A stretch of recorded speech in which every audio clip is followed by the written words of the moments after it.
Right, we're here at the iBox gym in Bromley with, I suppose we can call him the Stevenage sensation, Dennis McCann. Now Dennis, as debuts go, you kind of put it out there on that night, didn't you, on the Billy Joe's night? Couldn't have went much better, could it really? That's all I wanted really, to be honest. I've been trained very, very hard for it for about 15 weeks, maybe longer, maybe 3 months, 4 months, something very long. I have very, very good preparation for it. I mean, Al was giving you the big build up in advance of your debut, but we sort of thought he'd train all the talent out of you before you got to show it on public display. But you went out there and really put it on your opponent, didn't you? Just right from the off. Yeah. But I did the box very, very well. I was very happy with my performance, to be honest. And obviously I want to thank Alan and my trainer Eddie Lamb as well for that. I was training very hard. Tell me something, when did you find out or get an inkling that you were going to have a TV slot that night? I think I knew all along, because Al did promise me it and Frank promised me it as well.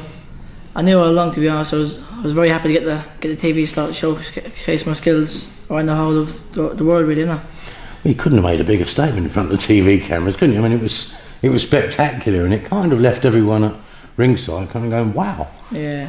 I look about 12, didn't I? Yeah. That's what shocks them the most, to be honest. And I look about 12. I had about 500 messages, 1,000 messages afterwards, saying how old am I, all this.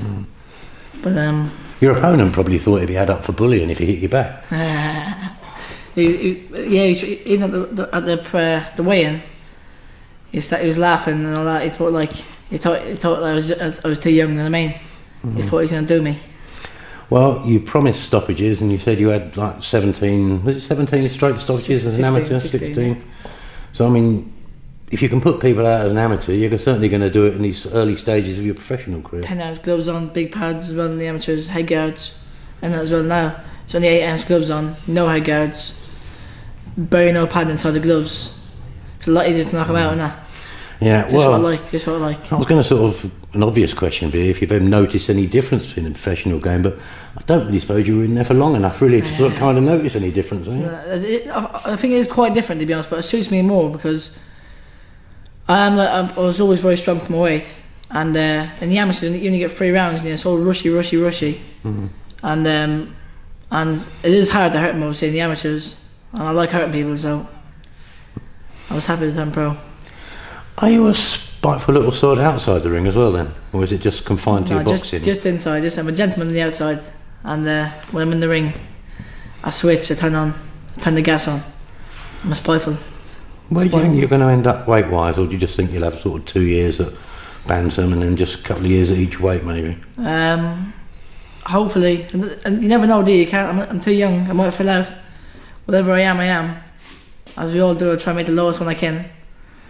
But and you never know, do you? You could. Is there any size guide though? Have you got like older brothers or something where you can sort of say, well, he's going to be a bit like him? We're all small little geezers. Small and slim, yeah? Yeah, small and slim, all of us. My older brother's same size as me. He's 22, 21, yeah, 22.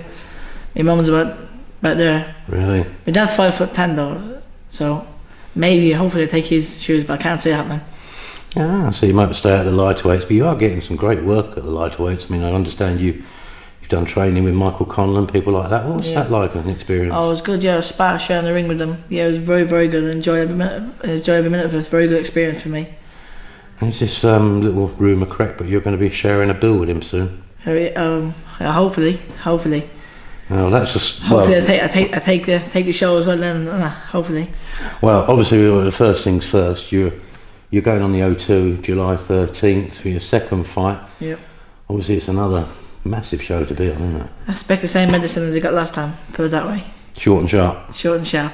Fast and hard. And then there's obviously the likelihood or possibility, but then you go again on August the 3rd. I mean, sort of that's a great opening 3, isn't it? Yeah, definitely. Obviously I'm Irish myself, and going over to Ireland would be a big dream for me. I'd love to fight over there as well, in front of loads of Irish fans. Get some more fans over there, couldn't I? It's supposed to be a big festival sort of here he's fighting on, isn't it? Yeah. I said it'd be packed there as well. It'd be good. Can't wait for that fight as well, to be honest. Conlon and Keaton, it'd be a good fight.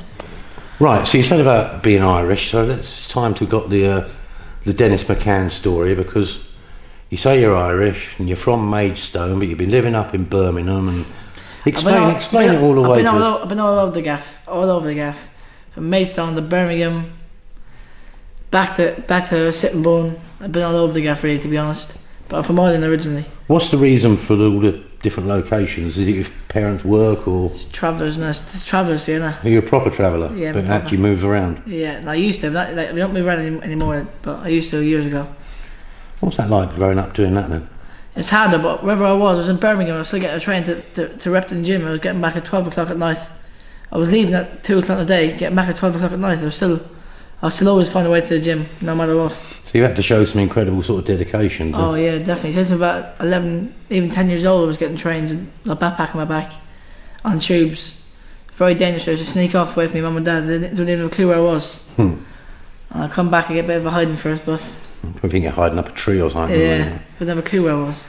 I've heard that put forward as a reason, like traveller world champions Andy Lee, Billy Joe Saunders, obviously Tyson Fury now, but Andy Lee was the first. And you think because they're fighting men, you would have thought they would have been champions long before then. Yeah. And I heard it put forward as a possible reason, but the kids could never get settled in a gym. That's the reason why. Because they were always on the move, and then by the time they got to a certain age, it was all about making money, getting a driving licence, and getting a girlfriend or whatever. And so they never actually settled into a training pattern and settled in a gym. But now they've got the permanent sites. They can settle in a gym with a trainer and go through the system. The amateur system. Is that correct? 100%. You'll see a lot more world champions as the years go on now, I reckon, as well. Because that's exactly what happened. They used to go abroad, working abroad, and always working away. Now there's staying put. I reckon there'll be a lot more world champions. Do you find it easier now? You're sort of staying in one place. Yeah, a lot easier. But I still, as I said earlier, I still used to get to the gym, so it really make a difference for me. But you are settled now in Kent. Yeah. I was destined. You've told them now, no more moving around. So. No more. Had enough. But I was destined for this.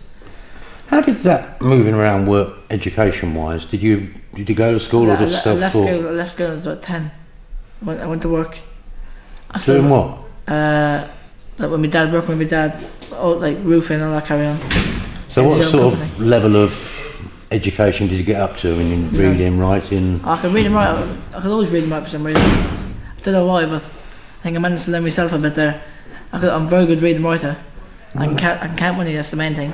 Yeah, I'm sure. Well, most travellers have always been able to do that. So, but I mean, you done well. You're leaving at 10. At least you got those. You had those basic skills in the locker. The rest of it, whether you need it or not, is open to question. Yeah, isn't it? Exactly. Hopefully, I won't need education when I have my box of money. Well, let's hope so. And I hope you have a long and prosperous career, Dennis. It's great talking to you and finding out a little bit more about you. By the way, has Mr. Smith over there turned you into a counterpuncher yet? No, I'm a counterpuncher and I'm a puncher. Oh, I can do both. Don't tell him that. He'll get that out of you. I can do both. Good stuff. Thank you very much. Thank you.